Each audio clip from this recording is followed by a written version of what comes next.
Bonjour à tous. Alors voilà, une nouvelle vidéo. Alors, des révélations très bizarres, des rendez-vous que j'ai eus, etc. Donc voilà, ça c'est le planning et puis une petite annonce vers la fin de la vidéo.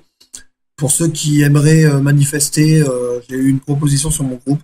Donc si des personnes ailleurs que dans le groupe ont envie de participer, voilà, je vous dirai quoi.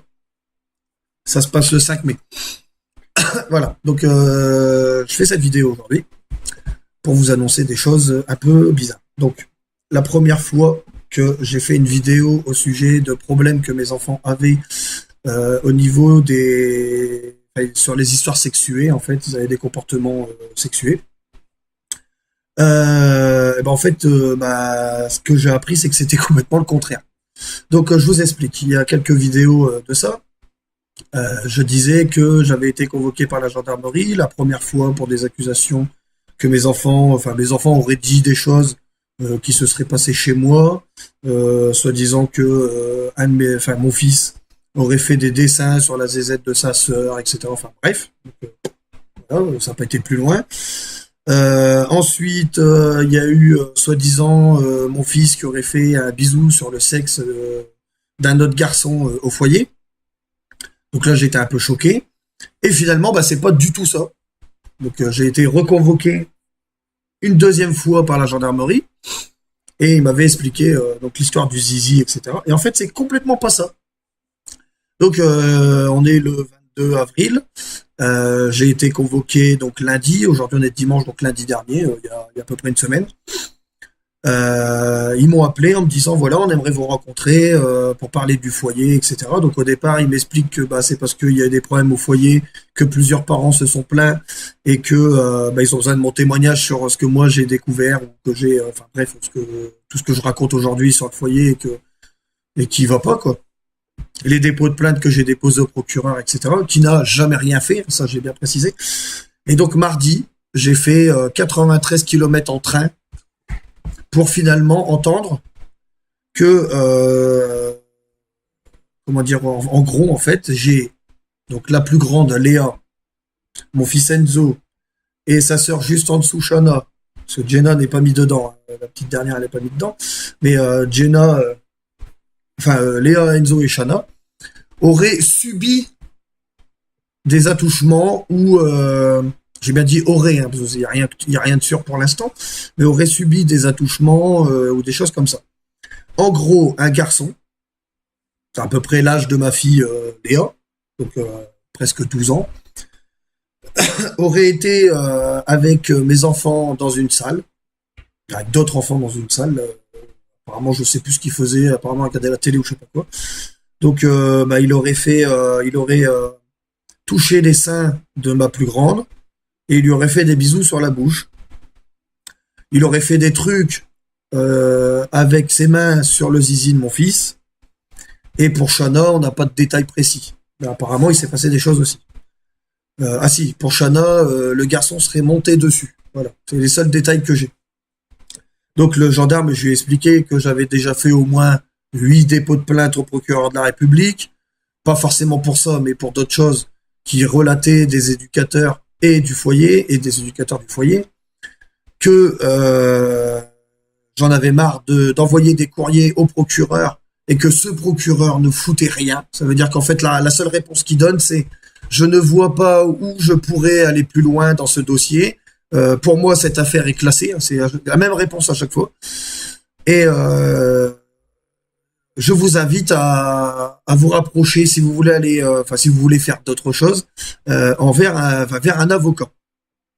Donc réponse facile, situation difficile, procureur qui s'en fout, sauf qu'à un moment donné, il va peut-être falloir qu'il fasse quelque chose. Donc il serait peut-être temps qu'il se réveille. Donc ça, c'est la situation la pire. Donc là, en fait, le gendarme, donc je termine avec ça, me dit que mes enfants vont être examinés par un légiste, par un psychiatre, par un psychologue, par un pédo, je sais plus trop quoi. Ils vont voir un gendarme qui va les écouter, qui est spécialisé dans les interrogations sur les enfants. Voilà, ils vont passer une batterie d'examens, ils vont encore être stressés, ils vont encore être pas bien dans leur tête. Tout ça pourquoi? Pour des histoires de foyer, voilà. il y a une question de ce gendarme qui m'a choqué. Bon, après, il m'a dit qu'il était obligé de le faire, donc j'accepte, hein, c'est son boulot. Mais ce gendarme de rue, d'ailleurs, qui sont plus accueillants et qui sont plus polis avec les parents que ceux d'Albert, je précise. Donc ce gendarme me dit, monsieur, donc à la fin, monsieur, est-ce que vous voulez déposer plainte contre ce garçon? Je regarde à deux fois, je fais, c'est quoi cette question? Je dis, on pose pas une question comme ça. Ah, il dit, je suis obligé de vous poser la question. Je fais, ouais, non, mais je déposerai pas plainte contre un gamin. Je dirais, si demain mon fils, il casse un carreau à l'école, c'est qui paye? Bon, l'assurance du père. On est d'accord. Je fais, si demain mon fils, il a l'âge de rouler en scooter, qui plante le scooter, c'est l'assurance que j'ai souscrit pour son scooter. Donc c'est quand même moi qui paye. À part si c'est lui qui paye parce qu'il travaille, mais sinon c'est moi qui paye. On est d'accord. Donc là, mes enfants ne sont pas avec moi. Mais ce garçon, il a été placé. Donc c'est pas moi qui suis responsable, c'est les parents de ce monsieur. Mais attention, ils ont été placés. Donc s'ils sont placés, c'est ni les parents, ni moi étant le parent de l'enfant qui est victime, qui doit payer. Non, non. C'est les éducateurs qui sont censés les surveiller. D'ailleurs, c'est une réponse qu'elle m'a donnée sur courrier, la directrice.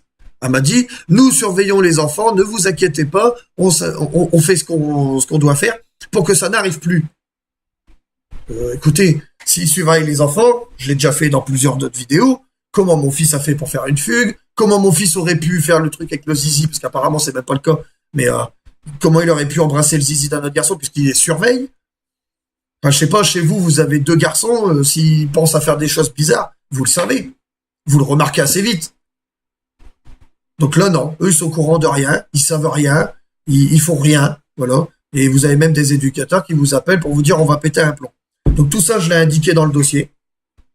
J'ai dit que s'il fallait que je dépose plainte, c'était pas contre l'enfant, ni contre les parents de l'enfant, mais contre les éducateurs, mais que de toute façon, et je lui ai dit, vous marquez bien ça, parce que moi, sinon, je signe même pas la feuille, ça sert à rien, que vous dites bien au procureur de la République, avec mes paroles, donc vous marquez ça où vous voulez, je m'en fous, mais je veux que ça soit marqué, que votre procureur, au lieu de rester assis sur son putain de bureau, à attendre que les dossiers, ils arrivent, et que après ils disent, ah bah toi, oh bah non, faire classer, non, t'as trop de boulot à faire classer.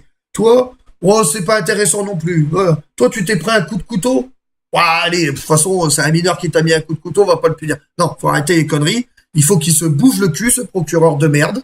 Hein, il est payé pour faire des enquêtes, il est payé pour régler les problèmes. Alors pas pour régler un problème de voisinage. L'autre, il a acheté une pierre dans la voiture du voisin parce que l'autre, il avait un arbre trop grand. Enfin, ils sont pas les couilles de ça. Ça, c'est de la gnognotte. Là, on parle d'enfants, on parle de violence sexuelle. Ça serait une femme qui se serait fait violer devant un tribunal. Elle serait encore en train de se battre comme une acharnée et elle serait même pas sûre d'avoir d'avoir gain de cause. Donc il faut arrêter. On n'arrête pas de nous dire quand une femme est violée, il faut qu'elle se plaigne, mais le problème c'est qu'à chaque fois c'est elle la victime, on la prend pour une coupable. Donc il faut arrêter, il faut faire son boulot. Il faut être payé pour faire ce qu'on fait.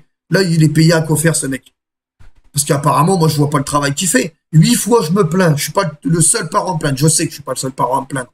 De ce même foyer en plus. Donc il en a des dossiers dans le bureau. Je le sais parce qu'il y a des dizaines de personnes à qui je parle régulièrement en ce moment, qui ont fait les mêmes documents que moi, qui ont signé des documents et qui les ont envoyés au procureur de la République. Ces parents-là viennent du foyer. Leurs enfants sont au foyer à cet endroit-là. Et ils sont à peu près plus ou moins victimes de la même chose que moi. De mensonges, etc. Donc, pourquoi ce procureur ne répond jamais favorablement à une demande? Parce qu'il n'a pas envie de faire son boulot. Sinon, je vois pas. Alors pour lui, des attouchements sexuels, c'est pas grave. Parce qu'apparemment, ça n'a pas l'air d'être grave. Hein. Il demande à faire une enquête plus approfondie parce qu'il voit que ça commence à bouger. Mais sinon, bah, il ferait rien. Voilà.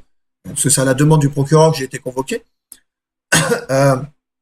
De la même façon qu'un enfant qui a un éducateur qui va péter un plomb, ça ne l'intéresse pas. C'est pas grave. Il a juste appelé, il a pété un plomb, c'est pas grave. Voilà. Ils bossent pas. Voilà. En tout cas, ils bossent pas, c'est sûr. Ils foutent rien. Ils attendent que les gosses ils finissent à la rue. Puis après, on dit il y aura des gens, comme j'ai vu encore tout à l'heure sur Facebook, pour une personne qui allait être expulsée, que c'était de la faute de la personne qui allait être expulsée. Alors, excusez-moi, pareil. Hein. Alors, c'est pas le sujet, mais je vais quand même vous parler d'un truc que moi c'est ma pensée. Hein. Il y a les gens qui travaillent à mi-temps. les gens qui gagnent pas beaucoup et qui ont des aides, et des gens qui sont à la rue. Donc, bientôt, un mec qui gagne de l'argent, qui travaille, va reprocher à celui qui travaille à mi-temps de gagner moins, qui lui-même va reprocher à celui qui travaille pas de gagner des aides, et celui qui gagne des aides va reprocher au SDF d'être SDF. Mais faut arrêter les gens, arrêter sur Facebook de dire des conneries, réfléchissez quand vous dites quelque chose. Alors, la personne, je vous explique, il y a 1 an, est passé dans le journal, je ne sais plus trop quoi, je crois que ça doit être Europe ou je sais pas quoi, donc dans un journal local, le monsieur est assez obèse, il peut pas se déplacer tout seul, enfin il est handicapé quoi. Et il était sous une mesure d'expulsion. Suite à ça, il y a quelqu'un qui l'a pris en charge, alors je pense que c'est quelqu'un de sa famille, et qui lui a trouvé un autre logement. Et donc ils en ont reparlé là encore tout à l'heure, hein, c'est pour ça que je vous en parle maintenant, mais encore tout à l'heure, hein, ils en parlaient, comme quoi il avait trouvé un nouveau logement, que ça allait mieux. Alors là, tout de suite, hein, les commentaires, c'est ah ben oui, mais c'est un aidé de la société. Ah mais oui, mais il est handicapé, il a toutes les aides. Ah mais oui, machin. Alors, je vais vous expliquer un autre truc. C'est bien de critiquer ces gens-là qui sont malades, qui ont un problème de santé. Sauf que l'assistante sociale, elle était où pour lui donner des bons alimentaires pour qu'il paye le loyer en retard, en petit par petit. L'assistante sociale, elle était où pour que ce monsieur puisse avoir une aide sur la réduction de sa facture électricité, d'eau et de gaz. Cette assistante sociale, elle était où pour lui trouver une solution pour que son loyer soit payé.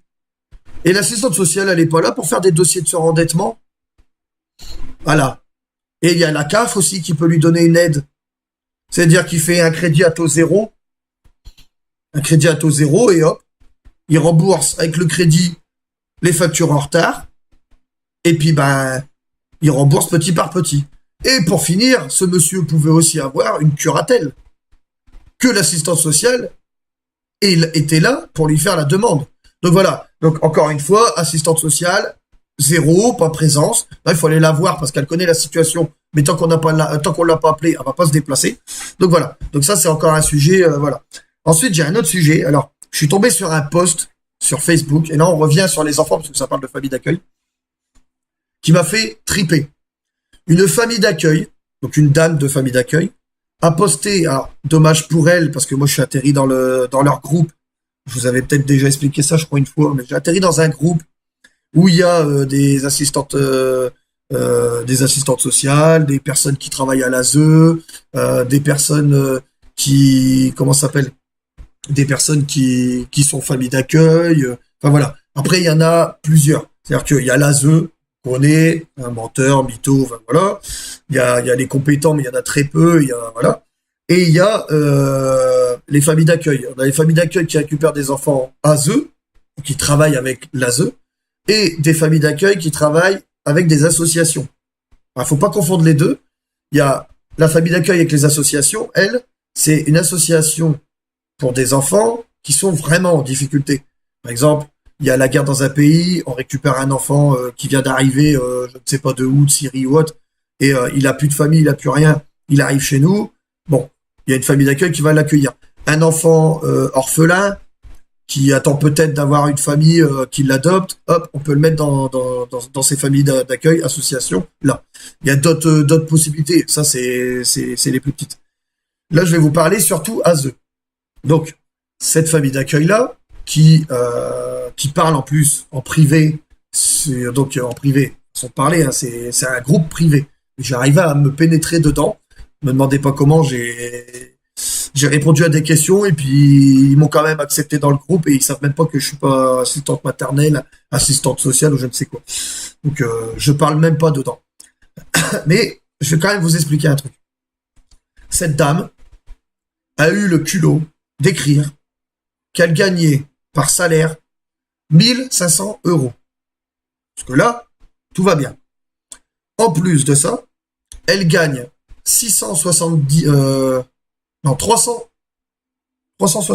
voilà, c'est 370 €, non, 670 €. Je vais pas me tromper, il faut bien que je précise. Donc c'est 670 € pour l'entretien des enfants par mois. Bon, ça va vite, hein, c'est déjà plus de 2000. Sans compter les aides en cas de problème, sans compter les activités sportives payées par le conseil général, sans compter l'habillement, sans compter la rentrée des classes, et au cas où il y aura un autre problème, il y a encore d'autres choses. Donc il y a toutes ces dettes-là. Toutes les aides que même une personne comme moi, qui demain serait au chômage complètement, que madame serait au chômage complètement, qu'on s'en sortirait pas, on les aurait pas. Donc voilà. Donc on monte vite à 3 ou 4 000 euros si on veut. Cette personne dit, on est mal payé, enfin elle parle avec ses amis et tout, donc on est mal payé, c'est hallucinant, nanani nanana. Donc il y a une autre personne qui apparemment est comme moi, n'est pas du tout, ou bien elle accepte pas qu'on dise ça, qui lui dit, attendez madame, vous avez toutes les aides, vous avez ça, vous avez ça, vous avez ça. Est-ce que vous connaissez une personne qui gagne 1500 euros par mois, qui a les aides pour le sport de ses enfants, qui a 670 euros d'entretien. Alors, entretien, pour eux, ça veut dire eau, électricité, gaz, habits, et puis 2-3 trucs à côté, quoi, les Noëls, les machins. Donc, en plus, oui, ils ont la prime de Noël. Donc, toutes ces aides-là. Et qui se plaint de ne pas avoir d'argent. Excusez-moi, mais on est d'accord entre nous. Si vous travaillez, moi, à l'heure actuelle, je travaille, je suis intérimaire, je me fais 1005. J'ai pas de vacances. La femme, elle dit, je travaille 24 heures sur 24. Pas possible. Parce que la journée, quand ils sont à l'école, les gosses, elles ne travaillent pas. Parce qu'elle n'a pas les enfants. Elle est famille d'accueil. Donc les enfants sont à l'école. Donc pendant 8 heures minimum, elle n'a pas les enfants chez elle. En plus, c'est le genre de personne qui met des enfants à la cantine, ce qui fait qu'elle a plus de 8 heures. Elle a à peu près 10 heures devant elle. Donc pendant 10 heures dans sa journée, elle ne travaille pas. Je précise que si l'enfant n'est pas malade, la nuit, elle n'a pas besoin de s'occuper des enfants, puisqu'ils dorment. Donc logiquement, quand tu es famille d'accueil et que tu as des enfants en bas âge, s'ils ont 7-8 ans, elle n'a pas besoin de s'occuper des enfants la nuit. Sauf s'il vomit, qu'il a une gastro ou autre. Donc voilà, donc tout ce temps-là, elle ne travaille pas non plus. Donc qu'elle ne dise pas qu'elle travaille 24 heures sur 24. Déjà pour commencer. Sans compter l'argent qu'elle gagne. C'est quand on compte 1500 euros. Là, elle avait 2 enfants. 2 fois 670 euros. Si c'est 6-12, ça fait déjà 3000. 3000, on est presque à 3000, on est à 3140 euros. Vous rajoutez à ça l'aide pour financer le sport. Qui finance, vous, le sport de vos enfants? Personne. Quand le sport il est payant, qui doit faire du judo, du karaté, ou que votre fille doit faire de la danse. Les personnes qui le financent, c'est vous qui le financez. On vous donne pas une aide pour financer son sport. Bah eux, oui. Donc vous rajoutez, je sais pas, un forfait à l'année, allez, ça doit être dans les 200-300 euros une activité, peut-être même plus selon l'activité. Donc là, on arrive déjà à une bonne somme, hein. On arrive à plus de 4000 euros. C'est énorme, c'est énorme.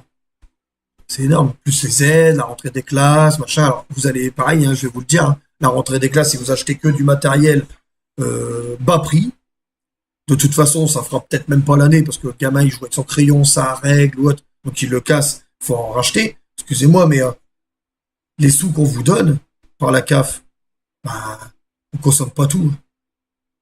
Il reste toujours de l'argent pour l'année. Donc vous allez racheter des crayons, des règles et tout. Donc finalement, vous avez encore gagné un peu d'argent dessus. Les trucs de Noël, c'est pareil, quand vous avez droit à la prime de Noël comme eux, bah, si c'est la même somme que la plupart des gens qui touchent du RSA ou autre, c'est pareil. Hein. Vous allez sur ces discounts, si vous avez une carte qui peut payer sur ces discounts, vous payez beaucoup moins cher que si vous achetez en magasin. Et en plus, vous avez le produit que vous voulez parce que vous voyez directement et vous êtes livré assez vite. Donc au final, vous gagnez peut-être encore un petit peu d'argent dessus. Bon, après, il y a d'autres parents, bien sûr, qui en profitent pour acheter une télé. Bon, voilà, on ne sait pas pour qui aller la télé, mais bon. Bref, donc on en arrive là et c'est hallucinant comment ces gens se plaignent. Y en a qui disent oui, moi j'ai des enfants, ils sont terribles, leurs parents, machin. Et pareil, le mec qui lui a répondu, il fait mais madame, quand vous avez signé votre contrat, vous le saviez que vous allez avoir des enfants difficiles. Après, il a même posé la question que moi j'aurais posée, mais bon, je n'ose pas écrire parce que comme ça ils savent pas que c'est moi qui suis là.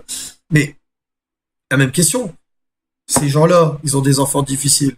Mais combien d'enfants ces familles d'accueil-là réceptionnent qui devraient vraiment être placés et combien d'enfants, ça c'est la question qu'on devrait se poser, qu'on devrait se demander, combien d'enfants sont censés être dans leur famille au lieu d'être placés en famille d'accueil? Parce que c'est comme les foyers. Désolé, hein, j'ai le nez qui gratte tout le temps, mais bon. Voilà, c'est ça la question. La question, c'est si dans les foyers, il y a 80% des enfants qui sont placés pour rien, combien il y en a dans les familles d'accueil? Ah, bonne question. J'aimerais bien que ces personnes me répondent. Mais bon, comme je dis, je vais pas me faire remarquer. C'est très très intéressant. Donc voilà. Donc il y a tout ça. Donc bah, là, j'attends la réponse pour l'affaire. Là. Donc, après tous les examens et tout que mes enfants vont faire. Là, ils sont partis en vacances en Bretagne pendant 15 jours, je crois. Ils m'ont appelé hier. Donc bon, ça va, ils ont l'air contents et tout, ils sont bien. Ah oui, il y a l'appel du 7 mai aussi. Donc j'ai vu un avocat.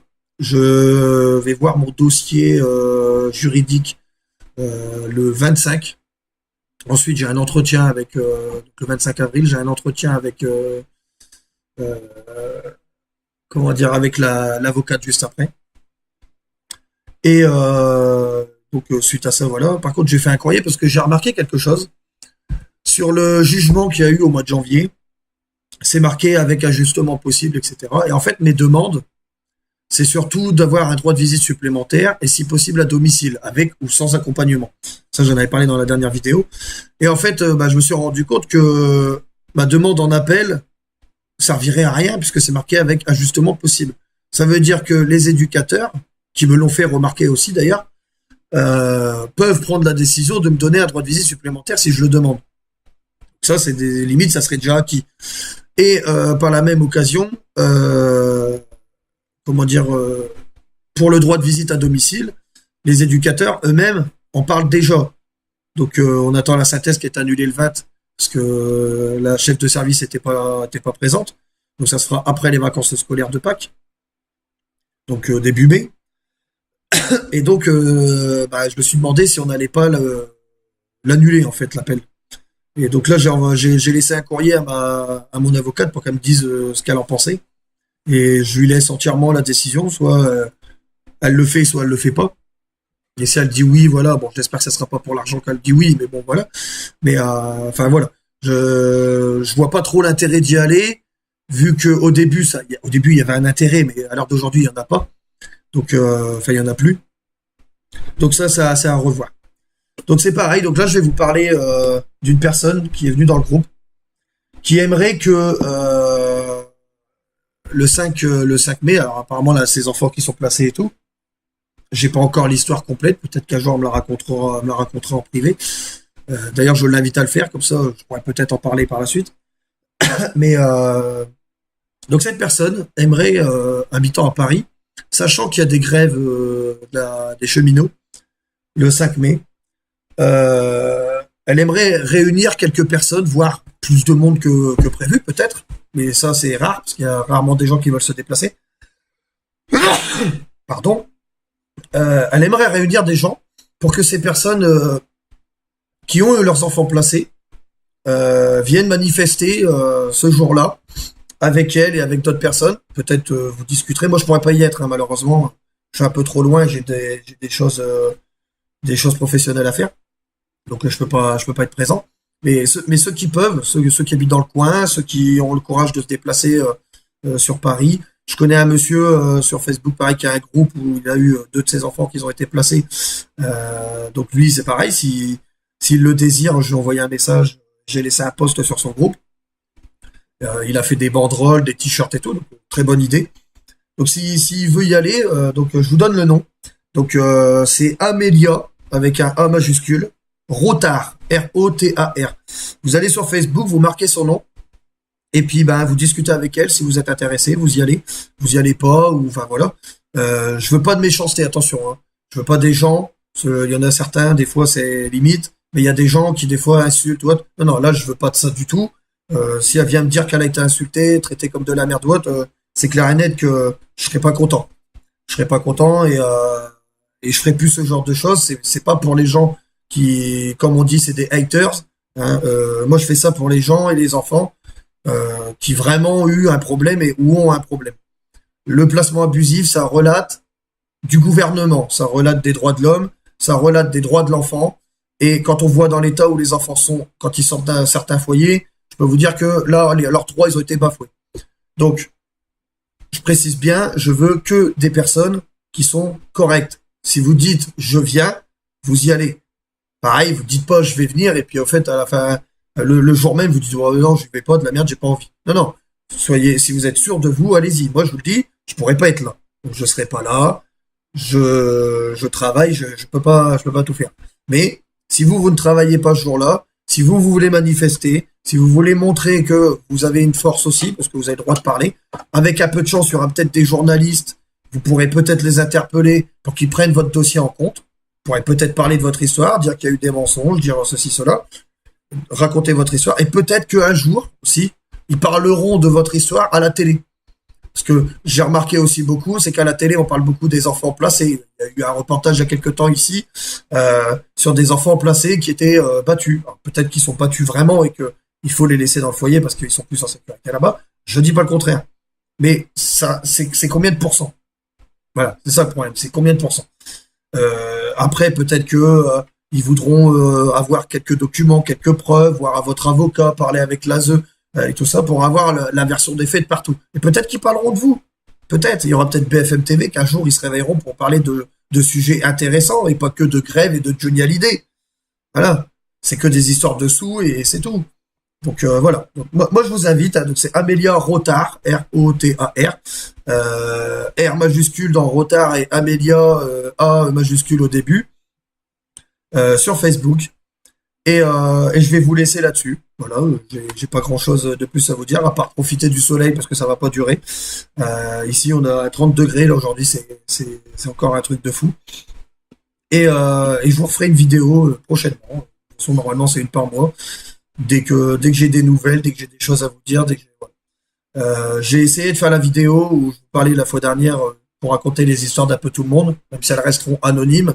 Le problème, c'est que il y a des gens qui écrivent, malheureusement, on comprend pas toujours ce qu'ils disent, donc il faut que je déchiffre, que je réécris tout sur papier, que je vous relise tout une par une.